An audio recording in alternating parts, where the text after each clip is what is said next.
ನಮಸ್ಕಾರ ವೀಕ್ಷಕರೇ, Karnataka power TV ನ್ಯೂಸ್ಗೆ ತಮ್ಮೆಲ್ಲರಿಗೂ ಸ್ವಾಗತ. ವಾರ್ತೆಗಳ ವಿವರ. ಇಂದು ರೋಟರಿ ಕ್ಲಬ್ ಹಾಗೂ ಕಂಪನಿಯು ಸಹಯೋಗದಲ್ಲಿ ಜಯನಗರ ರೋಟರಿ ಆವರಣದಲ್ಲಿ ಉಚಿತ ಫುಟ್ ಪಾಲ್ಸ್ ಥೆರಪಿ ಚಿಕಿತ್ಸಾ ಶಿಬಿರ ಏರ್ಪಡಿಸಲಾಗಿತ್ತು. ಈ ಶಿಬಿರದಲ್ಲಿ 77 ಜನರು ಭಾಗವಹಿಸಿ ಚಿಕಿತ್ಸೆ ಪಡೆದರು ಎಂದು ರೋಟರಿ ಕ್ಲಬ್ ಅಧ್ಯಕ್ಷರಾದ ಟಿ ಆಂಜನೇಯರವರು ತಿಳಿಸಿದರು. ಚಿಕಿತ್ಸಾ ಶಿಬಿರದಲ್ಲಿ ಮುಖ್ಯ ಅತಿಥಿಗಳಾಗಿ ಮಾಜಿ ನಗರಸಭಾ ಆರೋಗ್ಯ ನಿರೀಕ್ಷಕರಾದ ಎಂಸಿ ರೇಮಠ ಆಗಮಿಸಿದ್ದರು. ಕಾರ್ಯಕ್ರಮದಲ್ಲಿ ರೋಟರಿ ಅಸಿಸ್ಟೆಂಟ್ ಗವರ್ನರ್ ಮಹೇಶ್ ಸಾಗರ, ಕಾರ್ಯದರ್ಶಿ ವಾಸು ಕೊಳಗದ ಉಪಸ್ಥಿತರಿದ್ದರು. ಅಧ್ಯಕ್ಷತೆಯನ್ನು ರೋಟರಿ ಅಧ್ಯಕ್ಷರಾದ ಟಿ ಆಂಜನೇಯ ವಹಿಸಿದ್ದರು. ಈ ಶಿಬಿರದಲ್ಲಿ ಕಂಪನಿಯು ಸಂಸ್ಥೆಯ ನಾಗರಾಜ್ ಹುಣಸಿಮನಿ, ಅಶೋಕ್ ಹುಣಸಿಮನಿ, ರೋಟರಿ ಮಾಜಿ ಅಧ್ಯಕ್ಷರಾದ ಉಗಮರಾಜ ಬೊಂಬ, ಡಾಕ್ಟರ್ ವೀರನಗೌಡ ಪಾಟೀಲ್, ಶ್ರೀಧರ ನಾಯ್ಕ, ಹಿರಿಯ ಸದಸ್ಯರಾದ ಎ ಜಗದೀಶ್, ಎಂ ರಾಘವೇಂದ್ರರಾವ್, ಸುರೇಶ್ ಸೊಲಂಕಿ ಮತ್ತು ಶೇಖರ್ ಗೌಡ, ಕೆಳಗಿನ ಗೌಡ್ರು, ಮೈಲಾರಪ್ಪ, ನಿವೃತ್ತ ಶಿಕ್ಷಕರು, ವಾಕಿಂಗ್ ಗ್ರೂಪ್ ಸದಸ್ಯರು ಉಪಸ್ಥಿತರಿದ್ದರು. ಕಾರ್ಯದರ್ಶಿಗಳಾದ ವಾಸುದೇವ ಹಾಗೂ ಈ ಜಯನಗರದ ಹಿರಿಯರಾದಂಥ ಹೇಮಂತ್ ಸರ್ ಅವರೇ, ಹಾಗೂ ಈ ಕಂಪನಿಯ ಮುಖ್ಯಸ್ಥರೇ ಹಾಗೂ ಇಲ್ಲಿ ಬಂದಿರತಕ್ಕಂಥ ಎಲ್ಲ ಜಯನಗರದ ಮತ್ತು ಎಲ್ಲ ರೋಟರಿಯ ಸ್ನೇಹಿತರೆ ಹಾಗೂ ಜಯನಗರದ ನಮ್ಮ ಆಂಜನೇಯ ಸ್ನೇಹಿತರೆ ಹಾಗೂ ಎಲ್ಲ ಹಿರಿಯರು, ಈ ಉಚಿತ ಥೆರಪಿ ಅನ್ನೋದು ಏನಿದೆ ಈ ಒಂದು ಈ ಸುತ್ತಮುತ್ತಲಿನ ಜನಕ್ಕೆ ಬರೋಕ್ಕೆ ಅನುಕೂಲ ಆಗುತ್ತೆ. ತಾವುಗಳು ಏನಂತೆ ತಾವು ನೆಟ್ಟಕ್ಕೆ ಮಂದಿ ತಿಳಿಸೋದ್ರಿಂದ ಅವರಿಗೆ ಬರ್ತಾರೆ. ಅವರು ಇದನ್ನು ಅನುಭವ ಪಡೆದಾಗ ಅವರು ಒಂದು 10 ಜನರಿಗೆ ಹೇಳಿದಾಗ ಇದರದ್ದು ಲಾಭ ಆಗುತ್ತೆ ಅನ್ನೋದು ಒಂದು. ಎರಡನೇದು, ನಮ್ಮ ರೋಟರಿ ಸಂಸ್ಥೆ ಯಾವಾಗಲೂ ಇಂಥ ಉಚಿತ ಶಿಬಿರಗಳನ್ನು ಪ್ರತಿ ವರ್ಷ ಒಂದು 3-4 ಟೈಪ್, ಒಂದು ಚೆಕಪ್ ಕ್ಯಾಂಪ್ ಇರ್ಬೋದು, ಇನ್ನೂ ಅನೇಕ ಕಾರ್ಯಕ್ರಮಗಳನ್ನು ನಾವು ಪ್ರತಿ ವರ್ಷ ಹಮ್ಮಿಕೊಳ್ತಾ ಬರ್ತಾ ಇದ್ದೀವಿ.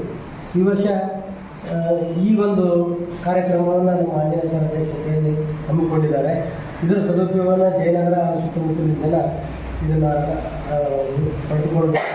ಹಾಗೂ ಇಲ್ಲಿ ಬಂದಿರತಕ್ಕಂಥವ್ರು ಎಲ್ಲರೂ ತಾವು ಜನರಿಗೆ ತಿಳಿಸೋದ್ರ ಮೂಲಕ ಇದು ಪ್ರಚಾರ ಆಗುತ್ತೆ ಅನ್ನೋದು ನನ್ನ ಅಭಿಪ್ರಾಯ. ಧನ್ಯವಾದ.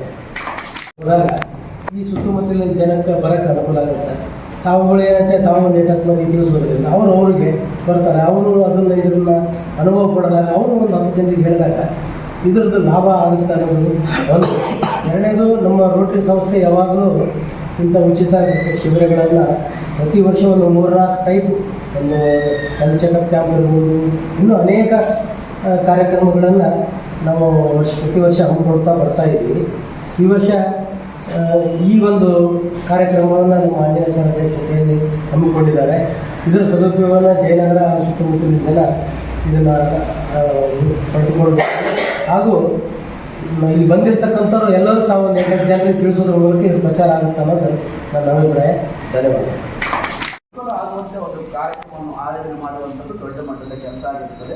ಹಾಗಾಗಿ ಇವತ್ತಿಂದ 13 ದಿವಸಗಳ ಕಾಲ ಈ ರೀತಿ ಒಂದು ಥೆರಪಿ, ಫುಟ್ ಪಾಲ್ಸ್ ಥೆರಪಿ ಅನ್ನುವಂಥದ್ದು ಇರ್ತದೆ. 13 ದಿವಸನೂ ನೀವೆಲ್ಲರೂ ಬಂದು, ನೀವು ಬರೋದ್ರ ಜೊತೆಗೆ ನಿಮ್ಮ ಸುತ್ತಮುತ್ತಲಿನವರು ಅಥವಾ ನಿಮ್ಮ ಊರಲ್ಲಿ ನಿಮ್ಮ ಸ್ನೇಹಿತ ವರ್ಗದವರು, ಮನೆಯಲ್ಲಿ ಯಾರಾದರೂ ಪ್ರಾಬ್ಲಮ್ ಇರೋರು ಇದ್ದರೆ ಅವ್ರಿಗೂ ಹೇಳಿ. ಯಾಕಂತ ಹೇಳಿದ್ರೆ ಫುಟ್ ಪಾಲ್ಸ್ ಥೆರಪಿ ಅಂತೇಳಿ ನೀವೆಲ್ಲ ಕೂತಿದ್ರಿ, 9 ಜನ ಕೂತಿದ್ದೀರಿ ಫಸ್ಟ್ ರೌಂಡಲ್ಲಿ. ಕೂತಿರುವಂಥ 9 ಜನಕ್ಕೂ ಬೇರೆ ಬೇರೆ ರೀತಿಯ ಪ್ರಾಬ್ಲಮ್ ಇದ್ದಿರ್ಬೋದು. ಕೆಲವರಿಗೆ ಶುಗರ್ ಇದ್ದಿತ್ತು, ಕೆಲವರಿಗೆ ವೆರಿಕೋಸ್ ಇತ್ತು, ಕೆಲವರಿಗೆ ನೋವುಗಳಿದ್ದಿತ್ತು. ಆದರೆ 9 ಜನಕ್ಕೂ ಥೆರಪಿ ಕೊಡ್ತಾ ಇರುವಂಥದ್ದು ಅವರ ಪಾದಕ್ಕೆ. ನಮ್ಮ ಮೆಡಿಕಲ್ ಸೈನ್ಸ್ ಅಲ್ಲಿ ನಮ್ಮ ಪಾದವನ್ನು ಸೆಕೆಂಡ್ ಹಾರ್ಟ್ ಅಂತ ಕರಿತೀವಿ, 2ನೇ ಹೃದಯ ಅಂತ ಕರಿತೀವಿ. ನಮ್ಮ ಹಾರ್ಟ್ ನಮ್ಗೆ ಎಷ್ಟು ಇಂಪಾರ್ಟೆಂಟ್ ಅಷ್ಟೇ ಇಂಪಾರ್ಟೆಂಟ್ ಆಗಿರುವಂಥದ್ದು ನಮ್ಮ ಪಾದವನ್ನು ಚೆನ್ನಾಗಿ ಕೊಡಬೇಕು ಅಂತ ಹೇಳಿ. ಅದಕ್ಕೋಸ್ಕರ ನಿಮಗೆ ಪಾದಕ್ಕೆ ಥೆರಪಿ ಕೊಡುವಂಥದ್ದು. ಪಾದಕ್ಕೆ ಥೆರಪಿ ಕೊಟ್ಟಾಗ ಏನಾಗುತ್ತೆ ಅಂತ ಹೇಳಿದ್ರೆ, ಪಾದದಿಂದ ಮೆದುಳಿನ ತನಕ ರಕ್ತ ಸಂಚಾರ ಆಗುತ್ತೆ. 30 ನಿಮಿಷ ನೀವು ಅದ್ರ ಮೇಲೆ ಕಾಲಿಟ್ಕೊಂಡು ಕೂತಾಗ 5 ಕಿಲೋಮೀಟರ್ ನೀವು ಹೊರಗಡೆ ಬರಿಗಾಲದಲ್ಲಿ ವಾಕ್ ಮಾಡಿದಾಗ ನಿಮಗೆ ಎಷ್ಟು ಪ್ರಮಾಣದ ಬ್ಲಡ್ ಸರ್ಕ್ಯುಲೇಷನ್ ಆಗುತ್ತೆ ಅಷ್ಟು ಬ್ಲಡ್ ಸರ್ಕ್ಯುಲೇಷನ್ ಅನ್ನುವಂಥದ್ದು ಆ ಥೆರಪಿ ನಿಮಗೆ ಮಾಡಿಕೊಡುತ್ತೆ. ಸಾಮಾನ್ಯವಾಗಿ ನೀವೆಲ್ಲ ಗಮನಿಸಿರ್ಬೋದು, 90% ಪ್ರಾಬ್ಲಮ್ಗಳಿಂದ ಬರಲಿಕ್ಕೆ ಮೇನ್ ರೀಸನ್ ಏನಂತ ಹೇಳಿದ್ರೆ ನಮ್ಮ ದೇಹದಲ್ಲಿ ರಕ್ತ ಸಂಚಾರ ಅನ್ನುವಂಥದ್ದು ಸರಿಯಾಗಿ ಆಗದೆ ಇರುವಂಥದ್ದು. 40-50 ವರ್ಷ ದಾಟಿದ ಮೇಲೆ ಕ್ರಮೇಣ ಬ್ಲಡ್ ಸರ್ಕ್ಯುಲೇಷನ್ ಪ್ರಮಾಣ ಕೂಡ ನಮ್ಮ ಬಾಡಿಲಿ ಕಡಿಮೆ ಆಗ್ತಾ ಹೋಗುತ್ತೆ. ನರ್ವ್ಸ್ಗಳು ಕೂಡ ವೀಕ್ ಆಗಲಿಕ್ಕೆ ಸ್ಟಾರ್ಟ್ ಆಗ್ತಾ ಹೋಗ್ತದೆ. ಅಂಥ ಟೈಮಲ್ಲಿ ಈ ಥೆರಪಿಯಿಂದ ನಿಮಗೆ ಬ್ಲಡ್ ಸರ್ಕ್ಯುಲೇಷನ್ ಅನ್ನುವಂಥದ್ದು ಚೆನ್ನಾಗಾಗೋದ್ರ ಜೊತೆಗೆ ನರಗಳು ಆಕ್ಟಿವ್ ಆಗೋದ್ರಿಂದ ಏನಾದರೂ ಪ್ರಾಬ್ಲಮ್ ಇದ್ರೆ ಆ ಪ್ರಾಬ್ಲಮ್ಗಳು ಕಡಿಮೆ ಆಗೋಕ್ಕೆ ಅನುಕೂಲ ಆಗುತ್ತೆ. ಒಂದೆರಡು ದಿವಸ ಬಂದಾಗ ಒಂದೆರಡು ದಿವಸಕ್ಕೆ ನಿಮ್ಮ ಪ್ರಾಬ್ಲಮ್ ಕಡಿಮೆ ಆಗಲ್ಲ. ಅದಕ್ಕೋಸ್ಕರ ಮನೆ ಸರ್ ಕೇಳಿದ್ರು 13 ದಿವಸ ಮಾಡಬೇಕು, ಅಷ್ಟೊಂದು ದಿವಸ ಯಾಕೆ ಅಂತ ಕೇಳಿದ್ರು. 13 ಅಥವಾ 15 ದಿವಸಗಳ ಅವಶ್ಯಕತೆ ಯಾಕಿದೆ ಅಂತ ಹೇಳಿದ್ರೆ ಏನಾದರೂ ಒಂದು ಪರ್ಟಿಕ್ಯುಲರ್ ಪ್ರಾಬ್ಲಮ್ ಇದೆ ಅಂತಂದ್ರೆ ಆ ಪ್ರಾಬ್ಲಮ್ ಕಡಿಮೆ ಆಗಿದ್ದು ಸ್ವಲ್ಪ ಟೈಮ್ ತಗೊಳುತ್ತೆ. ನಾವು ಒಂದೇ ದಿವಸ ಬೇಕಾದ್ರೆ ಬಂದು ಕ್ಯಾಂಪ್ ಮಾಡಿ ಹೋಗ್ಬೋದು, ಬಟ್ ಅದರಿಂದ ಯಾರಿಗೂ ಪ್ರಯೋಜನ ಆಗಲ್ಲ. ಒಂದು ದಿವಸದಲ್ಲಿ ಯಾವುದೇ ರೀತಿಯ ರಿಸಲ್ಟ್ ಅನ್ನುವಂಥ ಸಿಗಲ್ಲ. ಅದಕ್ಕೋಸ್ಕರ 10-15 ದಿವಸಗಳ ಕಾಲ ಇರುತ್ತೆ. ಕಂಟಿನ್ಯೂಸ್ ಆಗಿ ನಿಮಗೆ ಯಾವ ಟೈಮ್ ಅನುಕೂಲ ಆಗುತ್ತೆ ಒಂದು 30 ನಿಮಿಷ ಬಂದು ಯೂಸ್ ಮಾಡ್ಕೊಳ್ಳಿ. ಸ್ವಲ್ಪ ಜಾಬ್ ಹೋಲ್ಡರ್ ಇದ್ರೆ ನಾವು ಸಂಜೆ ಬೇಕಾದರೂ ಸ್ವಲ್ಪ ಟೈಮ್ಸ್ನ ಎಕ್ಸ್ಟೆಂಡ್ ಮಾಡೋಕ್ಕೆ ನಾವು ರೆಡಿ ಇದ್ದೀವಿ. ಯಾಕಂದರೆ ಇಲ್ಲೇ ಗಂಗಾವತಿಗೆ ಸ್ಟೇ ಮಾಡಿದ್ದೀವಿ ಸದ್ಯ, ಹಾಗಾಗಿ ಸ್ವಲ್ಪ ಜಾಸ್ತಿ ಹೊತ್ತು ಬೇಕಾದರೂ ಮಾಡೋಕ್ಕೆ ರೆಡಿ ಇದ್ದೀವಿ. ನೀವು ಬರೋದಿದ್ರೆ ಜನ ಬರೋದಿದ್ರೆ ಅದಕ್ಕೋಸ್ಕರ ಇದರ ಪ್ರಯೋಜನವನ್ನು ತಾವೆಲ್ಲರೂ ಪಡ್ಕೊಳ್ಬೇಕು. ರೋಟರಿ ಕ್ಲಬ್ ವತಿಯಿಂದ ಈ ಒಂದು ಆರ್ಗನೈಸ್ ಮಾಡಿರುವಂಥ ಕಾರ್ಯಕ್ರಮವನ್ನು ಎಲ್ಲ ರೋಟರಿಯನ್ಸ್ನವರ ಜೊತೆಗೆ ನಿಮ್ಮ ಮನೆಯವರು, ನಿಮ್ಮ ಫ್ಯಾಮಿಲಿ, ಅದೇ ರೀತಿ ಸಾರ್ವಜನಿಕರು, ಈ ಜಯನಗರ ಎಲ್ಲ ಬಡಾವಣೆಯವರು ತಗೊಂಡಾಗ ಈ ರೋಟರಿ ಕ್ಲಬ್ ಹಾಗೂ ಕಂಪನಿ ಎರಡೂ ಸಂಸ್ಥೆಯ ಒಂದು ಕಾರ್ಯಕ್ರಮ ಯಶಸ್ವಿ ಆಗೋದ್ರಲ್ಲಿ ಸಂಶಯ ಇಲ್ಲ. ಅದಕ್ಕೋಸ್ಕರ ಇವತ್ತಿಂದ ನೀವು ತಾವೆಲ್ಲರೂ ಬಂದಿದ್ದೀರಿ. ತಾವು ಒಂದು 4-5 ಜನಕ್ಕಾದರೂ ಇದ್ರ ಬಗ್ಗೆ ಸ್ವಲ್ಪ ಅರಿವು ಮೂಡಿಸಿ ಈ ರೀತಿಯ ಒಂದು ಕಾರ್ಯಕ್ರಮ ನಾವು ರೋಟರಿ ಕ್ಲಬ್ ಅಲ್ಲಿ ಮಾಡ್ತಾ ಇದ್ದೀವಿ, ಸ್ವಲ್ಪ ಹೋಗಿ ನೋಡಿ ಚೆಕ್ ಮಾಡಿ ಅಂತ ಹೇಳಿದಾಗ 100% ಅವರಿಗೆ ಅನುಕೂಲ ಆಗುತ್ತೆ ಈ ಥೆರಪಿಯಿಂದ. ಯಾರಾದರೂ ಪ್ಯಾರಲಿಸಿಸ್ ಪೇಷಂಟ್ನವರಿದ್ದು ಪ್ರಥಮ ಒಂದು ಫಸ್ಟ್ ಪ್ರಯಾರಿಟಿ ಕೊಡಿ. ಯಾಕಂತ ಹೇಳಿದ್ರೆ ಪ್ಯಾರಲಿಸಿಸ್ ಆದಾಗ ತುಂಬ ನರಗಳು ವೀಕ್ ಆಗಿರ್ತವೆ. ಆ ನರ್ವ್ಸು ಒಂದು ಮೆಡಿಕಲ್ಲಿ ನಿಮಗೆ ಅಲೋಪತಿ ಮೆಡಿಸಿನ್ ಮಾಡಿದಾಗ 50% ಮಾತ್ರ ನಿಮಗೆ ನರ್ವ್ಸ್ ಆಕ್ಟಿವ್ ಆಗಲಿಕ್ಕೆ ಮೆಡಿಸಿನ್ ಮಾಡ್ಬೋದು. ಉಳಿದಿರುವಂಥ 50% ಅನ್ನುವಂಥದ್ದು ಫಿಸಿಯೋಥೆರಪಿ ಅಥವಾ ನಾವೇ ರೆಡಿ ಮಾಡ್ಕೊಳ್ಬೇಕು ಅನ್ನ. ಹಾಗಾಗಿ ಈ ಥೆರಪಿ ಅವರಿಗೆ ಭಾಳ ಅನುಕೂಲ ಆಗುತ್ತೆ. ಮಂಡಿ ನೋವು ಇರಲಿ, BP ಶುಗರ್ ಇರಲಿ, ಥೈರಾಯ್ಡ್ ಇರಲಿ, ಆರ್ಥ್ರೈಟಿಸ್, ಸಂಧಿವಾತದ ಪ್ರಾಬ್ಲಮ್, ಸ್ಟ್ರೋಕ್ ಆದವರಿಗೆ, ಪಾರ್ಕಿನ್ಸನ್ ಅಂತೇಳಿ ಕೈಯಲ್ಲಿ ಈ ರೀತಿ ಶೇಕ್ ಆಗುವಂಥದ್ದು, ಅಥವಾ ತುಂಬ ಫ್ಯಾಟ್ ಇರೋದ್ರಿಂದ ಈ ರೀತಿಯೆಲ್ಲ ಪ್ರಾಬ್ಲಮ್ ಇದ್ದಾಗ ನೀವು 100% ಈ ಥೆರಪಿನ ಯೂಸ್ ಆಗುತ್ತೆ. ತುಂಬ ಜಾಸ್ತಿ ಶುಗರ್ ಇರೋರು ಬೆಳಿಗ್ಗೆ ಖಾಲಿ ಹೊಟ್ಟೆಗೆ ಬಂದರೂ ನಡೆಯುತ್ತೆ. 9 ಗಂಟೆಗೆಲ್ಲ ಒಂದು 2 ಗ್ಲಾಸ್ ಉಗುರು ಬೆಚ್ಚಗಿರೋ ಬಿಸಿನೀರು ಕುತ್ಕೊಂಡು ಖಾಲಿ ಹೊಟ್ಟೆಗೆ ಬಂದು ಥೆರಪಿನ ತಗೊಂಡ್ರೆ ನಮ್ಮ ಬಾಡಿಲಿ ಪ್ಯಾಂಕ್ರಿಯಾಸ್ ಅಂತ ಇರುತ್ತೆ, ಮೇದೋಜಿರಪಿ ಬಗ್ಗೆ ಅಂತ ನಿಮ್ಗೆಲ್ಲ ಗೊತ್ತಿರುತ್ತೆ. ಆ ಪ್ಯಾಂಕ್ರಿಯಾಸ್ಗೆ ಬ್ಲಡ್ ಸರ್ಕ್ಯುಲೇಷನ್ ಅನ್ನುವಂಥದ್ದು ಬೇಗ ಆಗುತ್ತೆ. ಆ ಪ್ಯಾಂಕ್ರಿಯಾಸ್ಗೆ ಬ್ಲಡ್ ಸರ್ಕ್ಯುಲೇಷನ್ ಚೆನ್ನಾಗಾದ್ರೆ ನಿಮಗೆ ನೀವು ತಗೊಳ್ತಾ ಇರುವಂಥ ಇನ್ಸುಲಿನ್ ಅನ್ನುವಂಥದ್ದು ನಿಮ್ಮ ದೇಹದಲ್ಲೇ ಉತ್ಪತ್ತಿ ಆಗಲಿಕ್ಕೆ ಸ್ಟಾರ್ಟ್ ಆಗುತ್ತೆ. ಅವಾಗ ಆಟೋಮೆಟಿಕ್ಲಿ ನಿಮಗೆ ಶುಗರ್ನಂಥ ಪ್ರಾಬ್ಲಮ್ ಕಡಿಮೆ ಆಗೋಕ್ಕೆ ಅನುಕೂಲ ಆಗುತ್ತೆ. 13 ದಿವಸ ತಾವೆಲ್ಲರೂ ಬರೋದ್ರ ಜೊತೆಗೆ ನಿಮ್ಮ ಸ್ನೇಹಿತರಿಗೆ ಎಲ್ರಿಗೂ ಆದಷ್ಟು ಬರೋದಕ್ಕೆ ಹೇಳಿ ಅಂತ ಹೇಳ್ತಾ ನನ್ನ ಮಾತನ್ನ ಮುಗಿಸ್ತೇನೆ. ಮತ್ತೊಮ್ಮೆ ಈ ಕಾರ್ಯಕ್ರಮ ಆರ್ಗನೈಸ್ ಮಾಡಿರೋದು ತಮಗೆಲ್ಲರಿಗೂ ಅಭಿನಂದನೆ ಮಾತಾಡ್ತೇನೆ. ಜೀವನ ಶೆಟ್ಟವರು ಮಹೇಶ್ ಸರ್ ಅವರೇ ಮತ್ತು ನಮ್ಮ ಮಾಜಿ ಅಧ್ಯಕ್ಷರಾದಂಥ ಮತ್ತು ಉಪಾಧ್ಯಕ್ಷರಾದಂಥ ವಸು ಸರ್ ಅವರೇ, ನಮ್ಮ ಗುರುಗಳಾದಂಥ ಮತ್ತು ನಿವೃತ್ತ ಆರೋಗ್ಯ ಅಧೀಕ್ಷಕರಾದಂಥ ಈ ಕಾಲೋನಿಯ ಮುಖ್ಯಸ್ಥರಾದಂಥ MC ರೇವಟ್ ಸರ್ ಅವರೇ, ಮತ್ತು ಈ ಕಂಪನಿಯ ಈ ಶಿಬಿರದ ಮುಖ್ಯಸ್ಥರು ನಾಗರಾಜ್ ಅಶೋಕ್ ಅವರೇ, ಮತ್ತು ಕೆಳಗಿನ ಗೌಡ್ರೆ, ಮತ್ತು ಎಲ್ಲ ಬಂದಿರತಕ್ಕಂಥ ನಿವೃತ್ತ ಶಿಕ್ಷಕರೇ, ಎಲ್ಲ ನಮ್ಮ ರೋಟರಿ ಸದಸ್ಯರೇ, ಎಲ್ಲ ನಮ್ಮ ಈ ಒಂದು ಉಪಯುಕ್ತಗಳು ಬಂದಿರುತ್ತ ಶಿಬಿರಾರ್ಥಿಗಳೇ. ಮುಖ್ಯವಾಗಿ ಈಗಾಗಲೇ ನಮ್ಮ ನಾಗರಾಜ್ ಹೇಳಿದ ಹಾಗೆ ನಾವು ಪಾದದ ಬಗ್ಗೆ ಎಷ್ಟು ನಾವು ಕಾಳಜಿ ಮಾಡ್ತಿರ್ತೀವಿ ಅಷ್ಟು ಒಳ್ಳೇದಂತ ಈಗ ಗೊತ್ತಾಯ್ತು ನಮಗೆ. ಅದು 2ನೇ ಹೃದಯ ಅಂತ ಹೇಳಿದ್ರು ನಮಗೆ. ಈಗ ಆಶ್ಚರ್ಯ ಆಗ್ತದೆ ನಮಗೆ. ಈ ಒಂದು ಎಲ್ಲ ಬ್ಲಡ್ ಸರ್ಕ್ಯುಲೇಷನ್ ಆಗೋದು ಇಲ್ಲಿ ಮೆದುಳಿನಿಂದ ಹಿಡಿದು ಪಾದದಲ್ಲಿ ಇರ್ತಕ್ಕಂಥ ನರಗಳು ಎಂಡ್ ಆಗೋದೇ ಪಾದದಲ್ಲಿ, ಮತ್ತು ಅಲ್ಲಿಂದಲೇ ರಕ್ತ ಸಂಚಾರ ಹೋಗೋದು ಬರೋದು ಎಷ್ಟು ಮುಖ್ಯ. ಆ ಮುಖ್ಯ ಆಗಿರ್ಬೇಕಂದ್ರೆ ನಮ್ಮದು ಆರೋಗ್ಯ ಮುಖ್ಯ ಆಗಿರಬೇಕು, ನರಗಳು ಆ್ಯಕ್ಟಿವ್ ಆಗಿರಬೇಕು. ಮನುಷ್ಯನಲ್ಲಿ ಲಕ್ಷಗಟ್ಟಲೆ ನರಗಳು ಇರ್ತವೆ. ಆ ನರಗಳಲ್ಲಿ ಆ್ಯಕ್ಟಿವಿಟೀಸ್ ಬರಬೇಕಂದ್ರೆ ನಮ್ಮ ಪಾದದಲ್ಲಿ ಇರ್ತಕ್ಕಂಥ ಒಂದು ಚಲನವಲನ, ನಾವು ವಾಕಿಂಗ್ ಇರ್ಬೋದು ಅಥವಾ ಈ ರೀತಿ ಥೆರಪಿ ಮುಖಾಂತರ ಇರ್ಬೋದು, ಈ ಆ್ಯಕ್ಟಿವಿಟೀಸ್ ಇದ್ದಾಗಲೇ ನಮ್ಮ ದೇಹದಲ್ಲಿ ರಕ್ತ ಸಂಚಾರ ಜಾಸ್ತಿ ಆಗ್ತದೆ. ಈ ರಕ್ತನೇ ಬ್ಲಡ್ಡಿಗೆ ಯಾವುದು ಬ್ಲಡ್ ಅನ್ನೋದು ಅತಿ ಮುಖ್ಯ ಬಾಡಿಗೆ.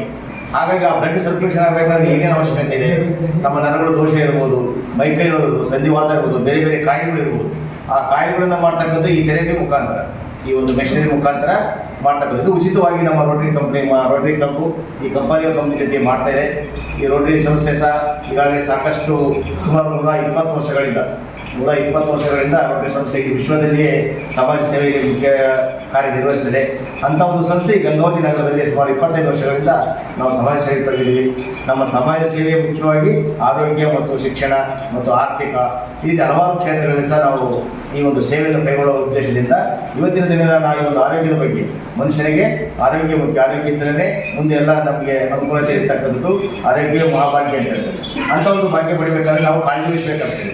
ಕೇವಲ ನಾನು ಗಟ್ಟಿದ್ದೀನಿ, ನಾನು ಚೆನ್ನಾಗಿದ್ದೀನಿ ಅನ್ನೋಕೊಳ್ಳೋದಲ್ಲ.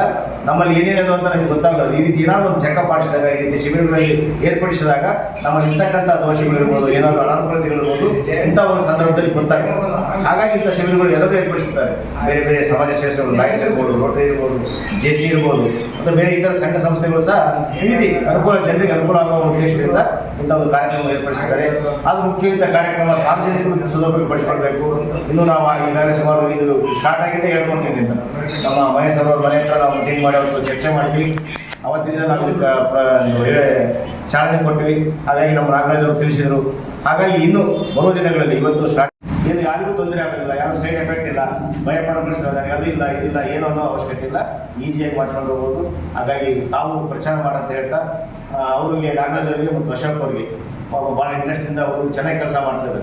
ಮನೆ 2 ದಿನದಿಂದ ಸಹ ಬಂದು ಅವರೇ ಬಂದು ಎಲ್ಲ ಇದು ಮಾಡಿಕೊಂಡು ಚೆನ್ನಾಗಿ ಆ್ಯಕ್ಟಿವ್ ಆಗಿದ್ದಾರೆ. ಅದರ ಉಪಯೋಗ ತಗೊಳ್ಳೋಣ, ನಾವು ಇಲ್ಲಿ ಲೋಕಲ್ ಇರ್ತಕ್ಕಂಥ ಉಪಯೋಗ ತಗೊಳ್ಳೋಣ ಅಂತ ಹೇಳ್ತಾ ಅವರಿಗೆ ಮತ್ತೊಮ್ಮೆ ಕಂಪನಿ ಮುಖ್ಯಸ್ಥರಿಗೆ ಮತ್ತು ನಮಗೆ ಇಲ್ಲಿ ಎದುರಿಗಿರ್ತಕ್ಕಂಥ ಅಶೋಕ್ ಅವರು ನಮ್ಮ ನಾಗರಾಜ್ ಅವರಿಗೆ ನಾನು ಸ್ಪೆಷಲ್ ಥ್ಯಾಂಕ್ಸ್ ಹೇಳ್ತಾ ತಾವೆಲ್ಲ ಬಂದು ಇದನ್ನು ನಮಗೆ ಈ ಒಂದು ಶಿಬಿರ ಆಗಲಿಕ್ಕೆ ಯಶಸ್ವಿ ಕಾರಣರಾಗಿದ್ದೀರಿ.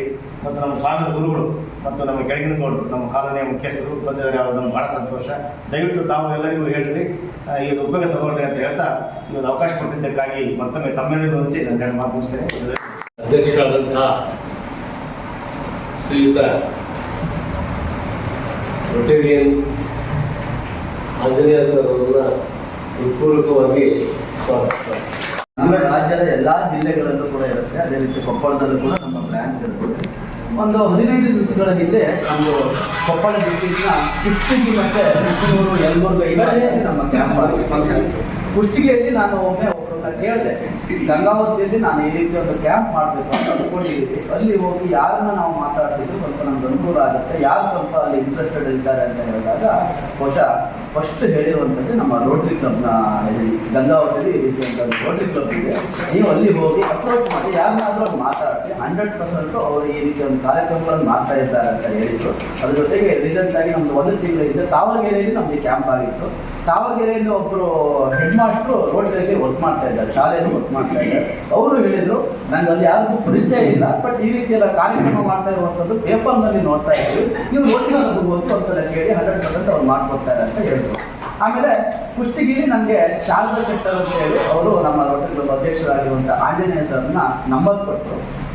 ಅವರು ಸಹ ಮಾತಾಡಿದ್ರು, ನಾವು ಕುಷ್ಟಗಿಲಿ ಇನ್ನೂರೈದು ಕ್ಲಬ್ ವತಿಯಿಂದ ಈ ರೀತಿ ಕಾರ್ಯಕ್ರಮ ಮಾಡಿದ್ವಿ, ನಿಮ್ಮ ಭಾಗದಲ್ಲಿ ಮಾಡಿ 100% ಯಶಸ್ವಿ ಆಗುತ್ತೆ ಅಂತ ಹೇಳಿ ಸರ್ ಹತ್ರ ಮಾತಾಡಿದ್ರು. ನಾನು ಮಾತಾಡಿದೆ. ಒಂದು ದಿವಸ ನಾನು ಇಲ್ಲಿ ಗಂಗಾವತಿಗೆ ಬಂದು ಸರ್ ಈ ರೀತಿ ಒಂದು ಕಾರ್ಯಕ್ರಮವನ್ನು ನಿಮ್ಮ ಗಂಗಾವತಿಯಲ್ಲಿ ನಾವು ಫಸ್ಟಾಗಿ ಮಾಡಬೇಕು ಅಂತ ಅಂದ್ಕೊಂಡಿದ್ದೀವಿ, ನೀವೇನಾದರೂ ಒಂದು ಸ್ಥಳಾವಕಾಶದ ಜೊತೆಗೆ ಒಂದು ಸ್ವಲ್ಪ ಸಹಕಾರ ನೀಡಿದ್ರೆ ನಿಮ್ಮ ಸಹಯೋಗದೊಂದಿಗೆ ಮಾಡಬೇಕು ಅಂತ ಅಂದ್ಕೊಂಡಿದ್ದೀವಿ ಅಂತ ಹೇಳಿದ್ವಿ. ಯಾಕಂತ ಹೇಳಿದ್ರೆ ನಾವು ಯಾವುದೇ ಒಂದು ಊರಿರಲಿ ಈ ರೀತಿ ಒಂದು ಕ್ಯಾಂಪ್ ಮಾಡಬೇಕು ಅಂತ ಹೇಳಿದಾಗ ಫಸ್ಟ್ ಪ್ರಯಾರಿಟಿ ಅಂತ ಇರುತ್ತೆ ನಮ್ಮದು. ಫಸ್ಟ್ ಪ್ರಯಾರಿಟಿ ರೋಟರಿ ಕ್ಲಬ್ ಅಂತೇಳಿ ನಾವು ಕೊಡ್ತೀವಿ. ಹೆಚ್ಚಾಗಿ ನಾವು ರೋಟರಿ ಕ್ಲಬ್ ಅಲ್ಲಿ ಸಾಕಷ್ಟು ಈ ರೀತಿಗಳ ಕ್ಯಾಂಪ್ ಮಾಡ್ತೀವಿ. ಯಾಕಂತ ಹೇಳಿದ್ರೆ ರೋಟರಿ ಸಂಸ್ಥೆ ಅನ್ನುವಂಥದ್ದೇ ಜನರ ಒಂದು ಒಳಿತಿಗಾಗಿ ಈ ರೀತಿ ಒಂದು ಸೋಷಿಯಲ್ ಕೆಲಸಗಳನ್ನು ವರ್ಷಂಪ್ರತಿ ಮಾಡ್ತಾ ಇರ್ತಾರೆ. ಅವರಿಂದ ಮಾಡಿದ್ರೆ ಎಲ್ರಿಗೂ ಅನುಕೂಲ ಆಗುತ್ತೆ ಮತ್ತು ಇದನ್ನು ಎಲ್ರಿಗೂ ರೀಚ್ ಆಗುತ್ತೆ ಅನ್ನುವಂಥದ್ದು ನಮ್ಮ ಒಂದು ಭಾವನೆ ಆಗಿರ್ತದೆ. ಅದೇ ರೀತಿ ನಾನು ಆಂಜನೇಯ ಸರ್ ಹತ್ರ ಬಂದು ಮೀಟ್ ಮಾಡಿದಾಗ ಈ ರೀತಿಯ ಕಾರ್ಯಕ್ರಮವನ್ನು ನಿಮ್ಮಲ್ಲಿ ಮಾಡಬೇಕು ಅಂತ ಕೇಳ್ಕೊಂಡಾಗ ಬಹಳ ಖುಷಿಯಿಂದ ಒಪ್ಕೊಂಡ್ರು. ಯಾವುದೋ ಒಂದು ವರ್ಕಿನ ಇದರಲ್ಲಿ ಇದ್ರು, ಆದರೂ ಅವರು ಬಂದು ರೋಟರಿ ಪ್ಲೇಸ್ನ ತೋರಿಸಿ ಇಲ್ಲಿ ಮಾಡಿ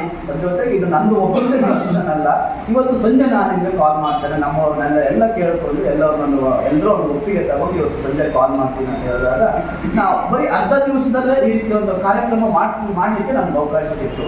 ಬೇರೆ ಎಲ್ಲಾದ್ರೂ ನಾವು ಒಂದು ಈ ರೀತಿ ಒಂದು ಕ್ಯಾಂಪ್ಗಳನ್ನು ಮಾಡಬೇಕು ಅಂತ ಹೇಳಿದ್ರೆ ಮಿನಿಮಮ್ ಒಂದು 4-5 ದಿವಸ ಅಂತ 1 ವಾರ ತಗೊಳುತ್ತೆ. ನಾವು ಹೋಗಿ ಒಂದ್ಸಲ ಅವ್ರನ್ನ ಮಾತಾಡ್ಸ್ಕೊಂಡು ಬರಬೇಕು, ಆಮೇಲೆ ಇನ್ನೊಂದ್ಸಲ ಅವರ ಮೆಂಬರ್ನ ಮೀಟಿಂಗ್ ಕರಿಬೇಕು, ಬೇರೆ ಎಲ್ಲ ಇರುತ್ತೆ.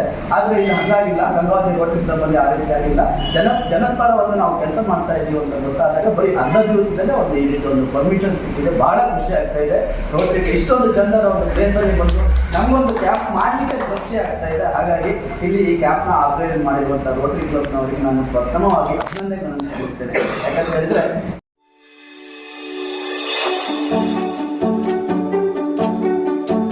ನೀವಿನ್ನು ನಮ್ಮ ಚಾನೆಲ್ಗೆ ಸಬ್ಸ್ಕ್ರೈಬ್ ಮಾಡಿಲ್ಲವೇ? ಹಾಗಿದ್ರೆ ತಡಬೇಕೆ? ಹಿಂದೆ ಸಬ್ಸ್ಕ್ರೈಬ್ ಮಾಡಿ, ಬೆಲ್ ಐಕಾನ್ ಪ್ರೆಸ್ ಮಾಡಿ, ಶೇರ್ ಮಾಡಿ, ಕಮೆಂಟ್ ಮಾಡಿ.